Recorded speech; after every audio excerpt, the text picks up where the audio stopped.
Hello my beautiful and lovely gamers, my name is Jonal and today we are taking a look at countering in Overwatch, something that I believe is hugely misrepresented by not just YouTubers but in general. A lot of people don't seem to understand 100% how countering actually works, because a lot of people seem to be like, they have this hero, so we just pick this hero and then we win. That's not really how Overwatch works, so I'll try to introduce countering, how it actually works, and in general everything like that. Before I start off, I just want to say welcome to all the new subscribers. Holy shit, we have grown fast. So I just want to say welcome to all of you.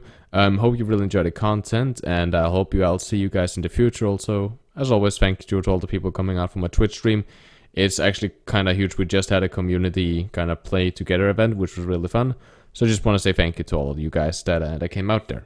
Let's just begin. Now, this will start on the very basic and then of course go more and more into the advanced. Essentially, there are something called soft counter and hard counter, and the soft counter essentially just means that if you play a hero that is soft countering another hero, you have a very slight, or at least a little bit of a slight advantage. Kind of like if you play him right, you should win this, but you can also lose this quite drastically if he is really good. And of course, all these examples will be heroes, or well, players of the same skill level that is really good with these individual heroes. So I won't be talking like, oh, but he's in bronze, so you have to calculate that he might not be good at aiming or something like that. This is like people of same skill tier, both really good at these heroes that have come up in examples. Then we have hard countering, and hard counter essentially mean your hero is just drastically outdoing his hero, so you should win this, or at least you have a huge advantage on this. He owns you because he's really good at the hero or something like that. In a one-on-one, you should dominate him. Something like Roadhog versus Winston, right? Where Winston is kind of like, well, he can't really kill Roadhog that easily because with Roadhog's self-heal and Roadhog's damage, it's really hard for a Winston to actually beat him in a one-on-one.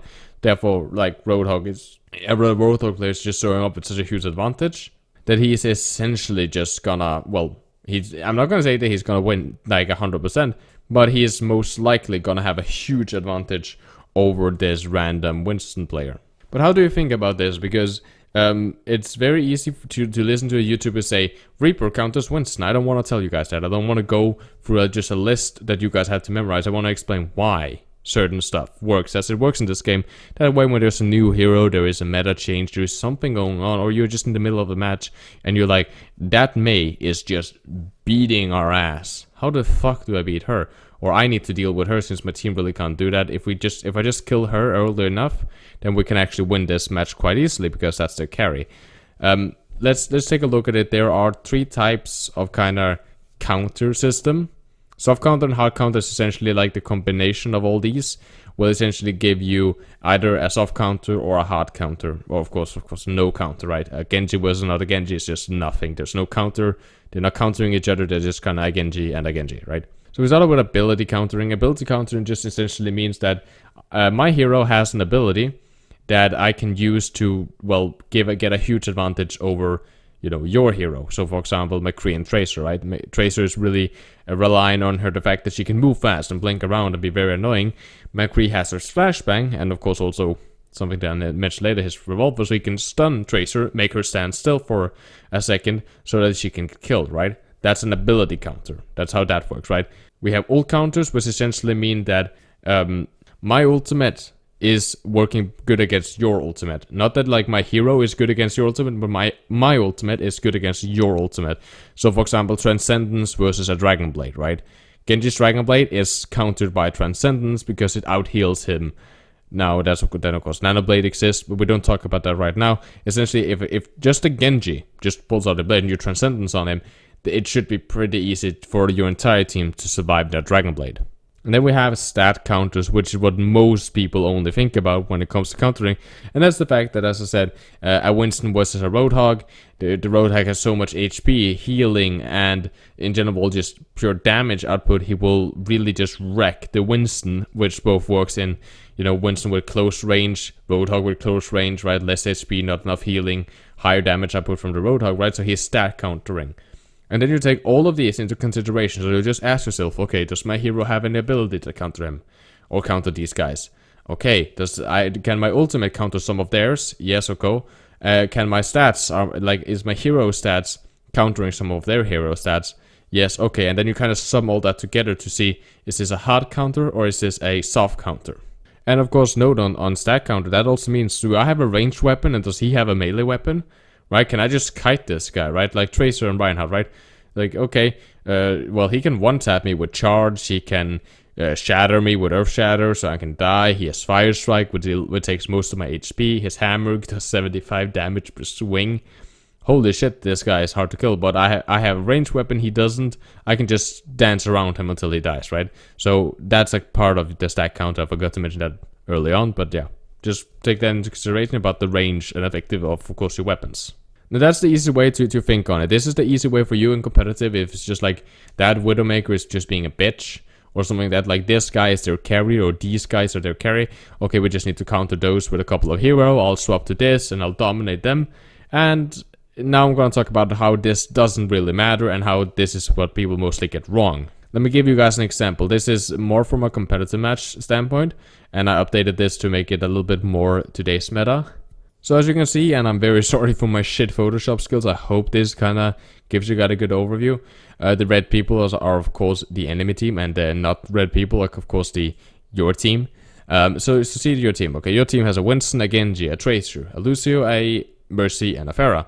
And the enemy team has Reinhardt, Reaper, Zarya, Zenyatta, Ana, and Soldier. Okay, it's a standard, it's a triple DPS dive versus a 2-2-2 death ball, right? A standard death ball team composition. Now, by meta, on a one-on-ones, the Soldier should counter the Pharah, especially on the distance that I have drawn on the map. The Reaper should counter the Winston, the Zarya / Reinhardt should counter the Genji, and stuff like that, right? And you can also say that, you know, Soldier is a soft counter to Tracer, right? Zenyatta and Ana are kind of soft counters to these divers, right? And in total, this should be a pretty easy win for the defensive team, for the red team, right? But I'm going to show you why not. So, okay, here on picture number 2, this is what will happen. It's a dive comp, so they will speed boost in and then they will use the mobility that the Genji has, the Tracer has, and the Winston has to dive the backline. This will, of course, then kill their support players because that takes absolutely no time to do with this team comp. The Soldier will try to shoot down the Pharah, and if he does, the Mercy will pocket him. Then, when the both supports are dead, then the time has come for finally the slow death ball has finally managed to move close to the dive comp. Of course, Genji and Tracer can easily move. Winston is kind of stuck with the Lucio.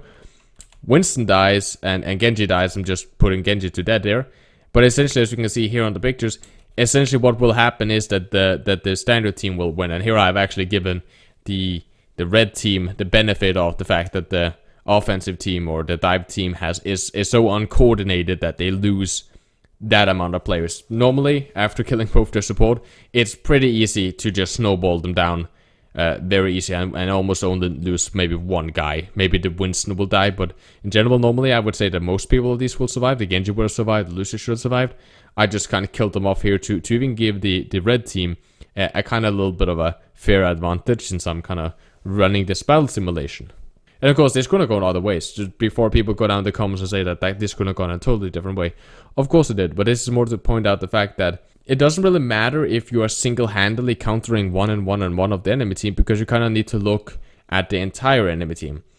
You playing Reaper because they have a Winston and, let's say, a Roadhog, right? Both those can easily be dominated by Reaper, or maybe let's just say a Zarya.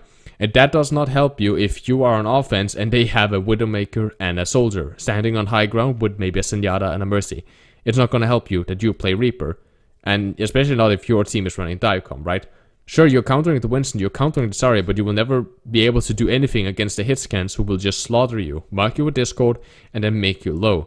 That's really what I wanted to talk about today. When it comes to you playing in your competitive, and this is of course, this example I just ran over, that's more of a full team, how a team would play it, or how I used to play when I played on a team. But even when it comes to your competitive, on a one-on-one situation, you need to take into consideration, okay, I can counter that one guy, but there's so many others. Will I be able to not get hard countered by them? And you need to take that into consideration when you decide to swap a hero. Will this hero be viable? Not against that one hero, but will he be viable against the entire enemy team? And I hope I have been giving you guys some tool where you guys can run down some analytics like, okay, soft counter, hard counter, let's see, ability counter, ult counter, stat counter. okay, let's then see, yeah, okay, I think I can kind of hard counter that guy, I'm kind of soft countering that guy, those two are kind of not a problem if I just keep my distance, and then that guy is a really big problem, but hopefully the two people on my team that plays Hero A and Hero B will be able to deal with that guy, or at least keep him occupied enough for me to do some work. That's what is really important to take a look at when you guys decide to swap heroes. But as always guys, if you have any questions about any hero counters, or did this work against that, or what would you think about this scenario, drop it down in the comments. I'll try to reply to it if I can. Or you can go in the Discord, where you can also ask me or other members of this lovely community. Of course guys, you can always also just drop down if you have any video suggestions, anything you want to ask me, and you can do the same again on our Discord server. I hope you have a lovely gaming experience, and I hope that it helped. My name has been Jonal. Stay positive and keep the enemy in your crosshair.